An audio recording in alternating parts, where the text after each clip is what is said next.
आजऱ्यात ST प्रवासी सेवा कोलमडली. विशेषतः प्रवासी महिला आणि विद्यार्थ्यांची कुचंबना. मुख्यमंत्री लाडकी बहीण योजना कार्यक्रमाचा फटका. आजरा आगारातून पाठवल्या 36 पैकी 22 बसेस. आज आजरा एसटी स्थानकात बसेसची वर्दळ कमालीची मंद होती. त्यामुळे सकाळपासूनच एसटी स्टँडमध्ये प्रवासी तुंबून होते. राज्याच्या मुख्यमंत्री आणि उपमुख्यमंत्र्यांच्या उपस्थितीत होणाऱ्या लाडकी बहीण योजनेसाठी इथल्या बसेस पाठवल्यानं प्रवासी सेवा कोलमडून गेली. विशेषतः महिला आणि विद्यार्थी वर्गाला याचा मोठा फटका बसला. आगारातील उपलब्ध 36 पैकी 22 बसेस यासाठी कोल्हापूरला पाठवल्याचं सांगण्यात येत होतं. संध्याकाळी यातील काही बसेस आगाराकडे पोहोचल्यानंतर प्रवासी सेवा सुरळीत होऊ शकली.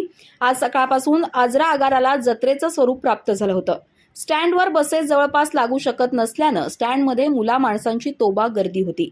अनेक जण येथील अधिकारी कर्मचाऱ्यांकडे नेहमीच्या बसेसबाबत चौकशी करत होते, पण बसेस उपलब्ध नसल्यानं परिस्थिती हाताळणं संबंधित वर्गास कठीण जात होतं.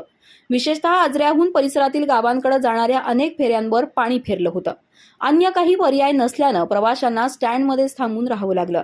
याबाबत आगार प्रमुखांशी संपर्क होऊ शकला नाही. मात्र काहींनी याबाबत मंत्र्यांच्या जिल्हा स्तरावरील लाडकी बहीण योजनेचा कार्यक्रम असल्याचं स्पष्ट करत इथल्या तब्बल 22 बसेस त्यासाठी रवाना झाल्याचं सांगितलं. दुपारी 2:30 ते 3 वाजेपर्यंत इथलं स्टँड प्रवासी महिला, मुलं आणि विद्यार्थी वर्गानं तुडुंब भरून गेलं होतं. अखेर सकाळी कोल्हापूरला गेलेल्या बसेस परतू लागल्यानंतर सायंकाळपासून बसेस नियमित फेऱ्यावर धावू लागल्याचं चित्र दिसू लागलंय.